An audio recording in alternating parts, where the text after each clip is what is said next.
युवा तरंग तरंग तरंग तरंग युवा तरंग। एक तारा आसमान पे देखो चमका आधी रात में।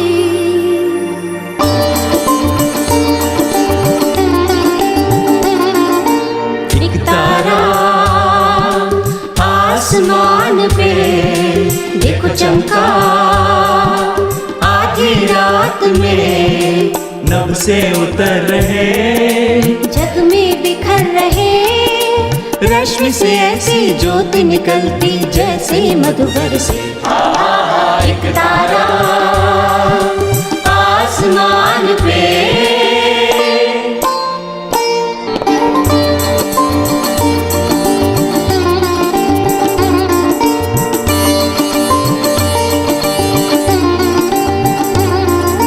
हुई रोशनी ज्योति से सबके दिल के दीवार में। हुई रोशनी ज्योति से सबके दिल के दीवार में। खुशी मनाओ जन्म लिए है प्रभु संसार में। खुशी मनाओ जन्म लिए है प्रभु संसार में। प्रभु से दीदार चरणों से प्यार करने को हम चले। एक तारा आसमान पे। सभी युवा भाई बहनों को जय यीशु। मैं विश्वास करता हूं कि आप क्रिसमस की तैयारी में हैं और प्रार्थना करता हूं कि इस साल का क्रिसमस आपके लिए सुखमय और अच्छा हो। मैं आपको बधाई देना चाहता हूं और इस समय क्रिसमस की मंगल कामनाएं देना चाहता हूं। प्रभु आपको आशीष दें और आपको एक मंगलमय नया वर्ष मिले और नए वर्ष में प्रभु की ढेर सारी आशीषें आपको मिले। क्रिसमस से संबंधित कई बातें हैं, जैसे क्रिसमस का केक है, क्रिसमस की चिट्ठी है, क्रिसमस का तारा है, क्रिसमस की चरनी है, क्रिसमस ट्री है। आज इन सारी बातों के बारे में आपको समझाएंगी बहन फाल्गुनी। ध्यान से सुनिए। सबों को जय यीशु। कुछ ही दिनों में हम प्रभु यीशु का जन्मोत्सव मनाने वाले हैं। क्रिस्त जयंती का त्योहार, उसके लिए हम सभी लोग बड़े ही आनंद और उत्साह और उल्लास के साथ हम तैयारियां कर रहे हैं। और इस क्रिसमस के त्योहार पर अनेक घरों में क्रिसमस केक की महक आती है, अनेक सारे पकवानों की महक आती है। हम जानते हैं कि भारत के लोग हम अनेक त्योहार मनाते हैं और हर एक त्योहार की एक विशेषता है, एक खूबी है। और जैसे कि वो त्योहार उस के बगैर अधूरा लगता है।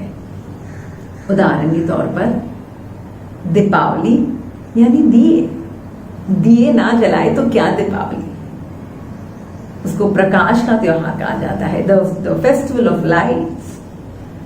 होली रंगों का त्योहार और अनेक विभिन्न रंगों में लोग अपने आप को रंगते हैं और दूसरों को भी रंगाते हैं। एकता और भाईचारे को प्रतीत करता है कि हम भले ही विभिन्न हो पर हम सभी एक रंग में रंग सकते हैं। और हम जानते हैं कि रक्षाबंधन यानी राखी, भाई और बहन के प्यार का संबंध, वो राखी के बगैर वो एक जो बंधन है जहां पर भाई बहनों का दिल जोड़ा जाता है। तो ये क्रिसमस पर्व, ये क्रिसमस का त्योहार क्या है, इसकी विशेषता? और लगता है कि जैसे ये त्योहार तो इसके बगैर तो हो ही नहीं सकता। ये है हम जो अनेक जो सजावट करते हैं अपने घरों में, कलीसिया में, हमारे परिवारों में, जो लोगों को हम जो तोहफे देते हैं, ये सारा चिन्ह है जहां पर ये क्रिसमस को मनाने के ये चिन्ह है। पर क्या इन चिन्हों के पीछे या तो इन सजावटों के पीछे कोई हेतु है, कोई उद्देश्य है? क्या प्रभु चाहता है कि हम ऐसे मनाएं? हाँ, जरूर। हम पढ़ते हैं विधि विवरण ग्रंथ पुराने विधान में अध्याय 6 में, जहां पर ईश्वर ने मूसा के द्वारा अपने ही लोगों को, इजरायली प्रजा को ये आदेश दिए हैं कि आप प्रतिज्ञा देश जाने से पूर्व आप वहां पर ये कार्य करेंगे। अध्याय 6 में बताया है, तुम्हारे प्रभु ईश्वर ने तुम लोगों को ये नियम, आदेश और विधि निषेध सिखाने का आदेश दिया है, जिससे तुम नदी पार कर जिस देश पर अधिकार करने जा रहे हो वहां उनका पालन करते रहो। यानी प्रभु ने कहा कि मैं जो अभी तुम्हें ये जो आदेश दिए हैं इनका तुम्हें पालन करना है और उनको तुम्हें सिखाना है। किसको सिखाना है? आगे चलकर अध्याय 6 वचन 6 में वहां पर लिखा है, जो शब्द मैं तुम्हें आज सुना रहा हूं वे तुम्हारे हृदयों पर अंकित कर रहे। यानी पहले तो वो शब्द, वो वचन हमें खुद अपने जीवन में उतारने हैं और आगे चलकर कहा गया है, तुम उन्हें अपने पुत्रों को अच्छी तरह सिखाओ, घर में बैठते या राह चलते, शाम को लेटते या सुबह उठते समय उनकी चर्चा किया करो। तुम उन्हें निशानी की तरह अपने हाथ पर और तावीज की तरह अपने मस्तक पर बांधे रखो और अपने घरों के चौखट तथा फाटकों पर लिख दो। देखिए, प्रभु ने खुद बताया अपनी ही प्रजा को कि ये सारा तुम्हें दिखाना है। बाहरी एक संकेत होगा तुम्हारे मस्तिष्क पर या तो घर के चौखट पर। क्यों? ताकि वो तुम्हें याद दिलाए। किसके बारे में याद दिलाए? ईश्वर, उसके विधान के बारे में, उसकी संहिता के बारे में, उसके नियमों के बारे में। तो आज जब हम क्रिसमस की ये जो सजावट है, ये भी किसको याद दिलाता है? हमारे ईश्वर की महान मुक्ति योजना की याद दिलाती है कि ईश्वर ने जगत से इतना प्यार किया, इतना प्यार किया कि उसने अपने इकलौते पुत्र को अर्पित किया। ईश्वर मानव बना, देह रूपधारी बना, हमारे बीच रहा और ये सारी सजावट उसकी ओर संकेत करती है। उदाहरण के तौर से हम अपने घरों में क्रिसमस ट्री लगाते हैं, तो ये क्रिसमस ट्री क्या दिखाता है? ऐसे कहा जाता है कि क्रिसमस ट्री बीते समय में, बीती सदियों में बाहरी घरों में, बाहर यानी बागान में रहता था। पर मार्टिन लूथर एक दिन 1500 सदी में जब वो चल रहे थे तो रात को उन्होंने देखा तारे जैसे उस ट्री पर, उस वृक्ष पर जैसे नीचे उतर आ रहे। उनको लगा कि प्रभु यीशु अपने वहां स्वर्गीय सिंहासन को छोड़कर तारों के साथ नीचे उतर आए हैं। उनको ये इतनी बात इतनी सुंदर लगी कि उन्होंने सोचा ये ही मुझे अनुभव घर में करना है, और इसलिए वो एक क्रिसमस ट्री को, एक वृक्ष को अंदर लेकर आए, उसको सजाए। और वृक्ष, ये जो हरा भरा वृक्ष है, वो अनंतता का एक प्रतीक है। वो प्रभु यीशु के जन्म और उसके पुनरुत्थान का प्रतीक है। और उसके जो पत्ते हैं वो ऐसे कांटों के समान है। वो प्रभु यीशु के कांटों को प्रदर्शित करता है, क्योंकि यीशु के जन्म में उसकी मृत्यु जुड़ी हुई है। यीशु जन्मे जीने के लिए नहीं, बल्कि यीशु पैदा हुए मरने के लिए, क्योंकि पिता ने उसे भेजा ताकि वो हमारे लिए सूली पर मरे और हमें मुक्ति दे। तो वो कांटों, प्रभु यीशु की जो यात्रा है वो है crib. It is from the crib to the cross. It is from the manger, गौशाले से क्रूस की उनकी यात्रा है। तो ये जो वृक्ष है वो दर्शाता है प्रभु यीशु का जीवन। हम जानते हैं कि रोम में सेंट पीटर स्क्वायर में प्रत्येक वर्ष यूरोप के अनेक यानी देशों से एक बड़ा सा क्रिसमस ट्री, बहुत ही परिश्रम करके, बहुत मेहनत से कई लोग उसमें जुड़ते हैं और पूरा सा एक बड़ा सा झाड़ जैसे वहां पर लाकर उसको पूरा फिक्स करते हैं और वहां इतना उसको सजाते हैं। सेंट पीटर स्क्वायर के मध्यस्थ में ये बड़ा सा वृक्ष लगाया जाता है। अब उस वृक्ष को लाने के लिए कितनी मेहनत करनी पड़ती है, कितने लोग उसमें शामिल हो जाते हैं। पर देखिए, ये वृक्ष को बनाने में, उसको वो जब अपने आप में वो उसकी जो रचना हो रही थी, वो किसने की है? वो ईश्वर ने। कहाँ से? एक छोटे से बीज से। यानी उस बीज में जीवन है और ईश्वर निरंतर कार्य कर रहा है। तो वो वृक्ष जीवन का प्रतीक है और वो वृक्ष दिखाता है कि ईश्वर निरंतर काम कर रहा है, केवल कुदरत में नहीं बल्कि हमारे जीवन में भी प्रतिदिन प्रतिपल परमेश्वर अपना कार्य कर ही रहा है। यूहन्ना 5:19 में प्रभु यीशु ने कहा, मेरा पिता सदैव कार्य कर रहा है और मैं भी कार्य करता हूँ। My father is working all the time. तो वो वृक्ष दिखाता है और वृक्ष में जो अनेक सजावट है, उदाहरण के तौर पर ऊपर हम एक तारा लगाते हैं, वो तारा क्या संकेत करता है? क्यों ऊपर एक तारा लगाया जाता है? हम जानते हैं कई जगमगाते तारे हम लगाते हैं। आज तो बाजार में तो कितने विभिन्न प्रकार के तारे मिलते हैं। तो ये सारे तारे हम क्यों लगाते हैं? हम जानते हैं 3 ज्ञानियों ने वो तारा देखा, पूरब की ओर एक तारा उदित हुआ और उसी तारे को यानी उनको एक संकेत था कि मसीहा राजाओं का राजा पैदा हुआ है। और उसी को खोजते हुए क्या उनका वो तारा एक प्रकार से उनके लिए एक चिन्ह था और उन्होंने एक विश्वास का कदम उठाया कि उन्होंने पता है कि प्रभु दिखा रहा है कि मसीहा पैदा हुए हैं और उन्होंने इस विश्वास की यात्रा को लिया। कितने मील चले, क्या कितने सारे मौसमों का उनको झेलना पड़ा। उन्होंने जाड़े को झेला, सूरज के तापमान को झेला, पर सब कुछ एक ही विश्वास को लेकर कि हाँ, हम उस मसीहा को देखेंगे, हम उसके दर्शन करेंगे। तो वो तारा हमारे जीवन में भी प्रभु हमें देता है। प्रभु हमारे जीवन में कई चिन्ह देते हैं, कई लोगों के द्वारा प्रभु कुछ दर्शाते हैं कि हाँ, मैं तेरे जीवन में कार्य कर रहा हूँ। क्या हम उस तारे को देखकर ईश्वर का स्वरूप देख सकते हैं? क्या वह तारा हमें ईश्वर की ओर या ईश्वर को पाने की ओर क्या हमें कदम उठाने के लिए हमें प्रोत्साहित करता है? तो आज हमारे जीवन के तारों को भी हम देखें। कई बार हमारे घर में ही लोग तारों के समान हैं। हमारे माता पिता, उनका प्रेम क्या दर्शाता है? ईश्वर का प्रेम दर्शाता है। पिता हमें कितना प्यार करता है, वो हमारे पिता और माता पिता के प्यार के द्वारा हम पर प्रकट किया जाता है। कई बार हमारे आसपास के लोग, हमारे पड़ोसी किस तरीके से हमारी मदद करते हैं, हमें सहकार देते हैं, ये भी एक प्रकार का चिन्ह है कि ईश्वर हमारे जीवन में कार्यान्वित है। आगे चलकर हम देखते हैं कि अनेक और सजावट है, जैसे कि एक लाठी, जैसे जिसको कैंडी केन कहा जाता है। वो कैंडी केन का जो शेप है वो एक गडरिया की लाठी के समान उसका एक शेप है। क्यों?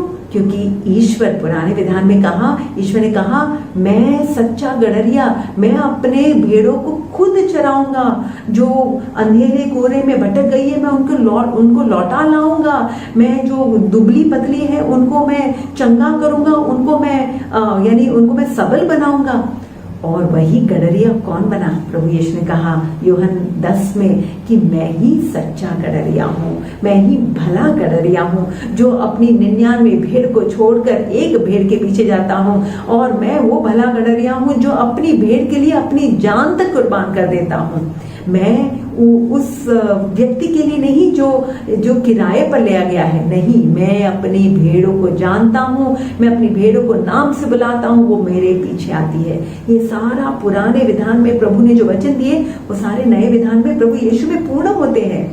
जब ईश्वर कहते हैं मैं तुम्हें नाम से बुलाता हूँ, मैं तुम्हें नहीं बुलाता हूँ, मैं तुम्हारे आगे आगे चलूंगा, ऊबड़ खाबड़ स्थानों को मैं समतल बनाऊंगा, ये सारा गडरिया करता है। यीशु ने वही कहा, मैं आगे जा रहा हूँ, तुम मेरे पीछे आओ, फॉलो मी। वही तो प्रभु ने कहा, मैं आगे जा रहा हूँ, पिता के पास जा रहा हूँ, मैं मार्ग बना रहा हूँ पिता के पास जाने के लिए, तुम्हें मुझे फॉलो करना है। तो वो गडरिया की लाठी दिखाता है कि ईश्वर सदैव मेरा मार्गदर्शन करता है। स्तोत्र संहिता 23 में राजा दाऊद ने जब ये घोषित किया कि प्रभु ही मेरा चरवाहा है, मुझे किसी बात की कमी नहीं होगी, तब वो क्या कहते हैं कि मैं अंधेरी घाटी से क्यों ना गुजरूं, मुझे कोई भी अनिष्ट की चिंता नहीं, क्योंकि तेरी लाठी, तेरा डंडा मेरा सहारा है। तो वो लाठी संकेत करता है ईश्वर की ओर। जैसे मूसा अपने डंडे के द्वारा जैसे ईश्वर को साथ लेकर अनेक चमत्कार किए। फिर क्रिसमस ट्री पे हम एक या तो कई दरवाजों पर हम देखते हैं कि एक वृत्त, जिसको हम पुष्पमाला बोलते हैं, वो कई पत्तों की बनाई जाती है और कई फूलों की बनाई जाती है। तो ये एक गोलाकार के एक पुष्पमाला है, एक हार के समान। वो क्या संकेत करता है? एक तो हरे पत्तों से बनाया गया है, यानी वो वापस जीवन को संकेत करता है, और साथ ही साथ वो ईश्वर का प्रेम जो अटूट है, जो अनंत है। He loves us with an everlasting love, steadfast love. वो प्यार दर्शाता है, क्योंकि उसमें ना शुरुआत है ना अंत है, वो राउंड है। यानी इसलिए जब शादी की अंगूठी भी होती है तो वो अंगूठी राउंड है, यानी उसकी ना शुरुआत है ना अंत है, वो सदैव बना रहता है। तो वैसे ही ये सारे अनेक जो सजावट है इनकी ओर संकेत करता है।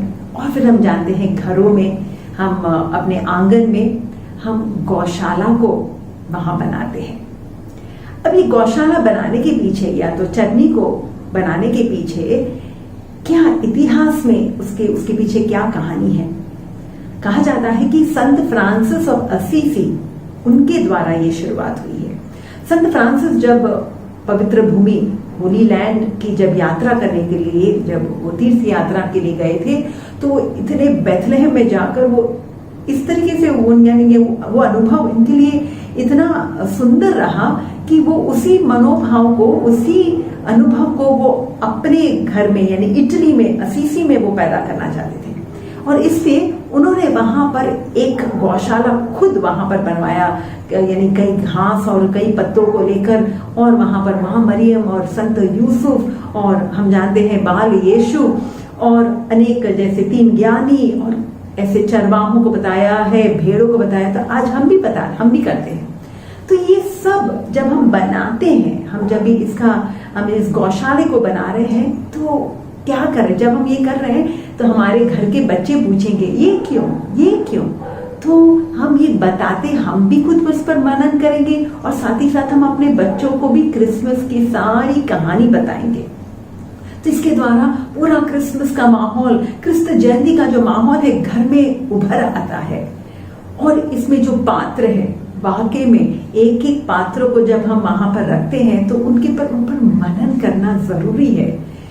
इसकी यही तो हेतु है, केवल दिखाने के लिए हम वहां पर चटनी नहीं बना रहे, बल्कि उसके पीछे एक आंतरिक भावना है कि हम अपने अभ्यंतर में इन बातों पर, जैसे मां मरियम ने अनेक बातों को अपने हृदय में संजोए रखा, हमें भी इस पूरे क्रिसमस माहौल को अपने हृदय में, हमारा घर एक बेथलेहम बनना है।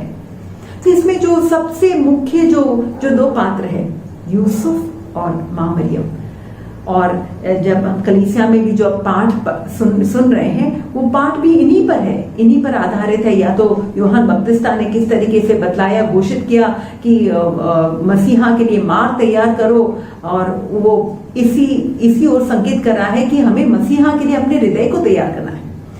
तो ईश्वर ने इन 2 पात्रों को भी कैसे तैयार किया? स्वर्गदूत के द्वारा। स्वर्गदूत ने आकर घोषित किया मां मरियम पर कि तुम ईश्वर के पुत्र की मां बनोगी। वो भी विचलित हुई, उनकी भी मन में जो योजनाएं बनाई थी, उन्होंने अपने शादी के बारे में वो सारी जैसे तहस महस हो रही थी, पर किस तरीके से वो समर्पित बनी। कहा मैं प्रभु तेरी दासी हूं।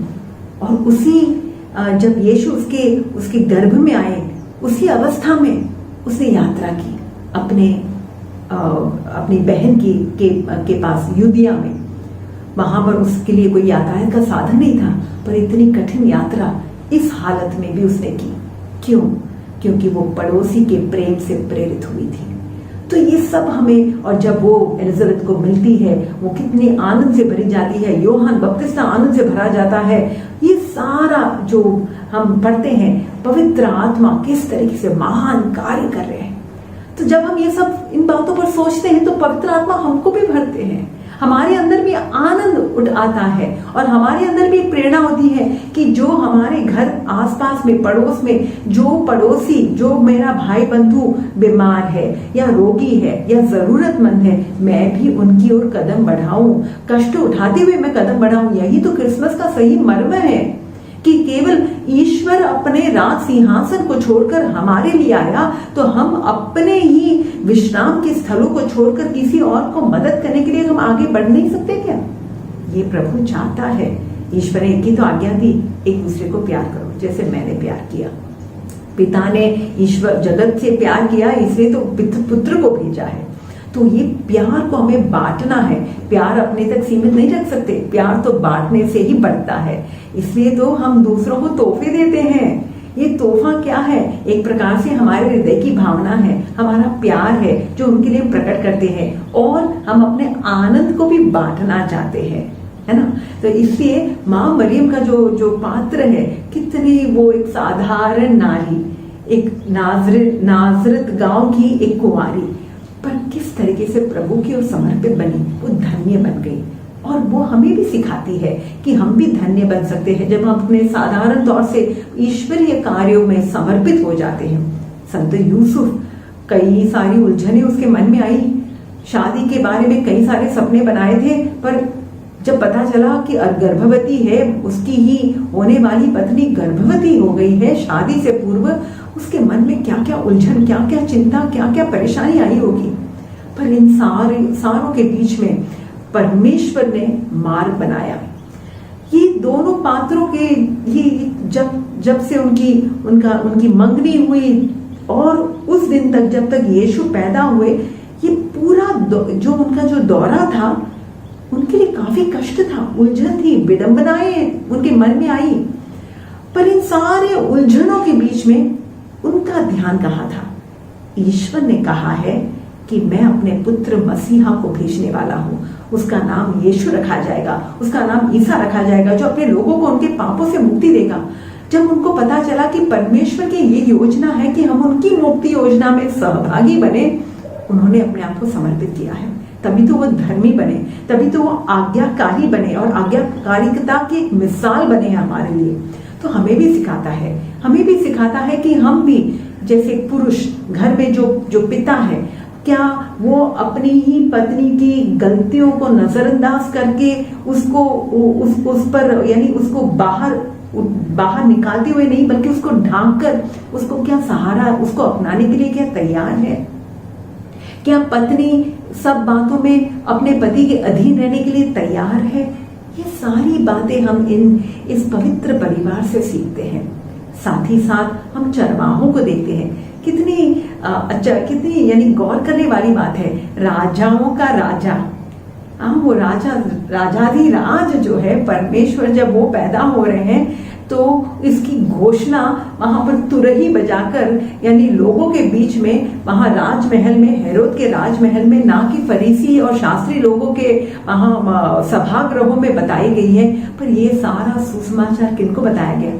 चरवाहों को, साधारण सिंपल लोगों को बताया गया, क्योंकि वो ईश्वरीय बातों को स्वीकारने को तैयार थे और वो उस पर विश्वास करने को तैयार थे कि एक छोटा सा बालक वो ईश्वर का पुत्र है।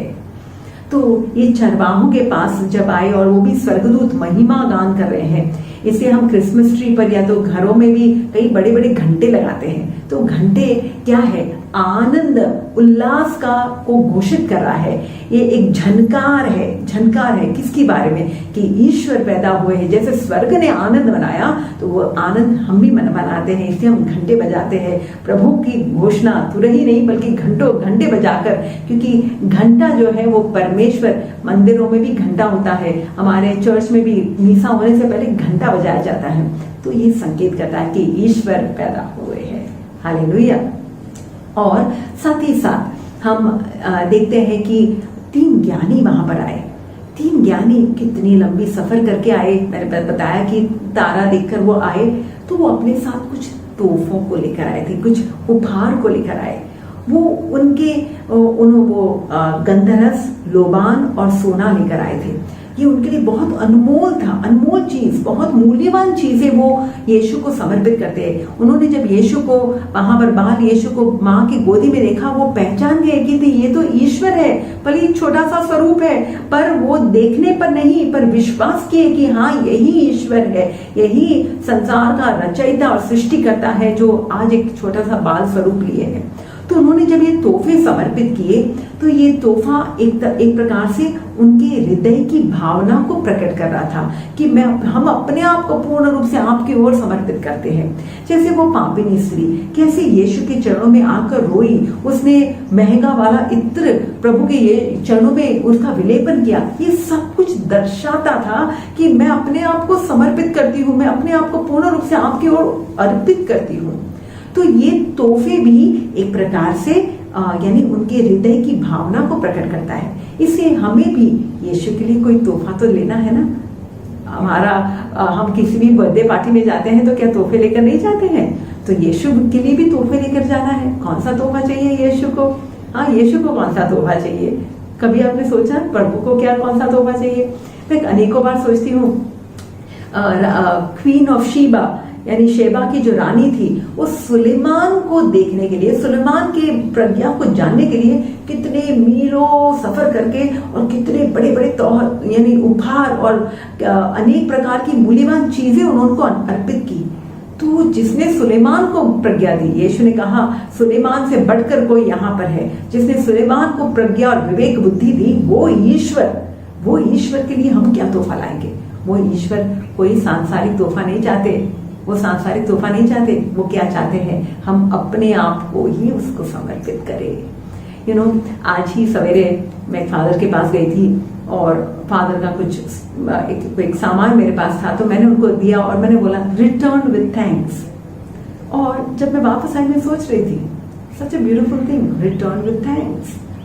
आप ही का है, हम आपको रिटर्न कर रहे हैं धन्यवाद के साथ। वैसे ही हम प्रभु के ही है, प्रभु ने हमें जीवन दिया है, वो जीवन वापस प्रभु को देते हैं विद थैंक्स। प्रभु धन्यवाद तूने जो दिया है। और इस धन्यवाद के साथ, हम कृतज्ञता के साथ हम जानते हैं कि हम और आपके लिए करना चाहते हैं। तो प्रभु यीशु के लिए एक तोहफा हमें जरूर देना है। और इसीलिए जो क्रिसमस केक है, Christmas cake originally Christmas cake में अनेक प्रकार के जैसे दालचीनी या तो खजूर या अनेक प्रकार के बहुत सारे जो मूल्यवान जो या तो फल वो डाल के एक रिच केक बनाया जाता था। आज भी वही है। तो ये केक भी दर्शाता है जो तोहफे जो राजा 3 ज्ञानी लेकर आए, वही एक दर्शाता है। तो और अब हम देखें सारे चरनी के बीच में बीचों बीच गधों और बैलों और भेड़ों के बीचों बीच उस चरनी में एक साधारण से एक जगह में संसार का रचयिता आया है। बेथलेहम में जब वो यूसुफ और माँ मरियम आए तो चरनी में जगह नहीं मिली, पर माँ मरियम और संत यूसुफ ने ये नहीं सोचा कि ईश्वर अपने पुत्र को पैदा करने के लिए एक सही सी जगह नहीं बना सकते। नहीं, उन्होंने मंजूर किया, एक्सेप्ट किया। जो परिस्थिति प्रभु में दे रहा है, वी एक्सेप्टेड विलिंगली। और यीशु भी, उन्होंने अपने आप को कितना छोटा किया। यही तो यीशु की विनम्रता है। यीशु कहते हैं मुझसे सीखो, I am meek and humble of heart, learn from me. What was that meekness? That he was the greatest. He is the maker of the world, and he is the one who has done everything, all of creation has come through him. उसके द्वारा सब कुछ की रचना हुई है। पर वो जब इस धरती पर आए तो कितने विनम्र होकर आए हैं। उन्होंने अपने आप को छोटा किया है। इंसान जो छोटा है अपने आप को बड़ा बनाना चाहता है, परमेश्वर जो बड़ा है वो अपने आप को छोटा बनाता है। तो यही दर्शाता है कि प्रभु ने कोई राजमहल में पैदा नहीं हुए, पर प्रभु लोगों के बीच, गंदगी के बीच आए हैं, ये बताते हुए कि मैं पापियों के लिए आया हूँ, मैं धर्मियों के लिए नहीं आया हूँ। तुम्हारे जीवन के अंधकार में मैं आया हूँ, तुम्हारे जीवन में प्रकाश लाने में आया हूँ। प्रभु ने शुरुआत में अंधकार के गर्त में से उजियारे को बनाया है, प्रकाश को बनाया है। वही ईश्वर हमारे जीवन के अंधकार में, अंधकार की दुनिया से हमें बाहर लेकर प्रभु में अपने बेटे के ज्योति के साम्राज्य में हमें लेकर आता है। तो यीशु हमें यही सिखाते हैं कि तुम अपने जीवन के अंधकार में निराश मत हो, चिंतित मत हो, परेशान मत हो, दुखी मत हो। मैं आया हूँ तुम्हें परिपूर्ण जीवन देने, मैं आया हूँ तुम्हें आजादी देने, मैं आया हूँ तुम्हें स्वतंत्र करने, क्योंकि मानव पुत्र जब तुम्हें स्वतंत्र करता है तो वाकई में तुम स्वतंत्र हो जाओगे। तो आइए हम इन बातों पर मनन करें, इन बातों पर चिंतन करें, अपने हृदय के अभ्यंतर में हम प्रभु के लिए बैठे, प्रभु के पास बैठे। हम विशेषकर ये निवेदन करना चाहती हूँ, मर्था की तरह मत बनिएगा।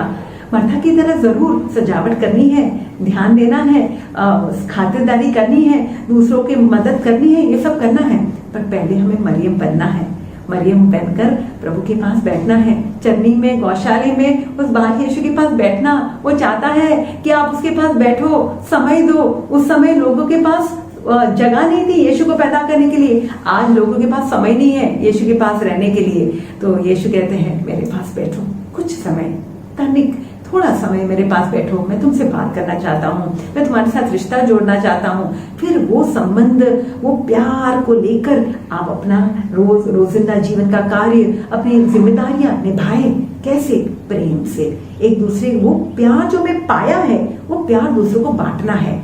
यीशु ने कहा जो प्यासा है मेरे पास आओ, मेरे पास आओ, अपनी प्यास को बुझाओ और फिर तुम्हारे हृदय से संजीवन जल की नदियां बहेगी। यानी यीशु से जो पाया वही हम दूसरों को दे सकते हैं, वही हम दूसरों को दे सकते हैं। हम जब तक हमें ऊपर से कुछ ना मिले तब तक हम किसी को दूर दे नहीं सकते। इसीलिए यीशु कहते हैं मेरे पास आओ, मुझसे पाओ और फिर तुम दूसरों को भी विश्राम दे पाओगे। तो आइए हम अपना ध्यान प्रभु की ओर लगाएं। जैसे स्तोत्र संहिता में कहा है, ईश्वर की ओर दृष्टि लगाओ और आनंदित हो जाओ। हाँ, हम यीशु की ओर दृष्टि लगाए, यीशु के साथ जुड़े हुए लोगों पर दृष्टि लगाए। माँ मरियम को देखे, संत यूसुफ को देखे, 3 ज्ञानियों को देखे, चरवाहों को देखे और वो तारे को देखे जो हमें ईश्वर की ओर बुला रहा है। मैं बस प्रभु से प्रार्थना करती हूँ, सबको शुभकामनाएं देती हूँ कि आपका ये क्रिसमस पर्व वाकई में एक सुंदर, आपके हृदय के अभ्यंतर में, आपके घर परिवारों में एक सुंदर मनोहर त्योहार बने। केवल ये समय नहीं बल्कि आपके जीवन के प्रत्येक समय में। सबों को क्रिस्त जयंती की शुभकामनाएं। जय यीशु। धन्यवाद बहन फाल्गुनी, गॉड ब्लेस यू। प्रभु आपका आशीष दें। आइए हम प्रार्थना करें। दयालु पिता, धन्यवाद देते हैं आज के सुंदर दिन के लिए, धन्यवाद देते हैं आगामी क्रिसमस के त्योहार के लिए। मैं इन सभी छोटे भाई बहनों को तेरे हाथ में समर्पित करता हूं, इन बेटे बेटियों को तेरे हाथ में समर्पित करता हूं। प्रार्थना करता हूं, इस साल का अंत हो रहा है, कैसा रहा हो वे जानते हैं। दयालु पिता, इस समय विशेष करके तेरे पुत्र के जन्मोत्सव की तैयारी में है। तेरे पुत्र के द्वारा तूने इस संसार के लिए अनुग्रह का द्वार खोल दिया, आशीष का द्वार खोल दिया। प्रार्थना करते हैं पिता, इस समय मेरे इन छोटे भाई बहनों के लिए भी आशीष का द्वार खोल देना। ये क्रिसमस उनके लिए अनुग्रह का समय हो और आगामी वर्ष उनके लिए अच्छा हो, अनुग्रह का समय हो। उनकी बहुत सारी प्रार्थनाएं हैं, बहुत सारी उम्मीदें हैं पिता। तेरे पुत्र यीशु के नाम पर उन उम्मीदों को पूरा करना। आज इस समय उन सबको स्पर्श करना, उन्हें विश्वास का वरदान देना, उन्हें प्रार्थना का वरदान देना, प्रतीक्षा करने का वरदान देना। ये मां मरियम, उन सब के लिए प्रार्थना करना। सर्वशक्तिमान परमेश्वर पिता, पुत्र और पवित्र आत्मा आपको आशीर्वाद प्रदान करें। आमीन। ऐसा प्रकाश चमका आकाश जैसे सुबह हुई, ऐसा प्रकाश चमका आकाश जैसे सुबह हुई। मन में अथाह हिम्मत की राह पल में चमक गई, मन में अथाह हिम्मत की राह पल में चमक गई। मंजिल है दूर जाना जरूर पग यूं थिरक पड़ी। एक तारा आसमान पे,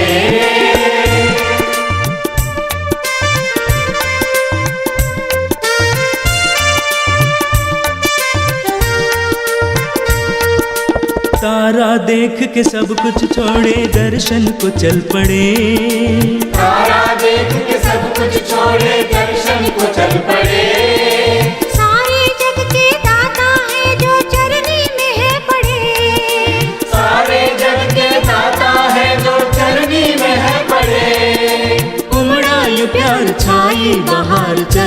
पे गिर पड़े।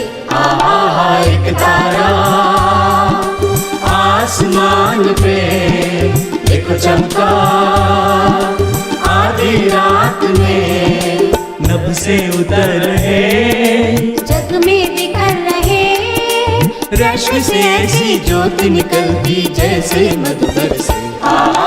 एक तारा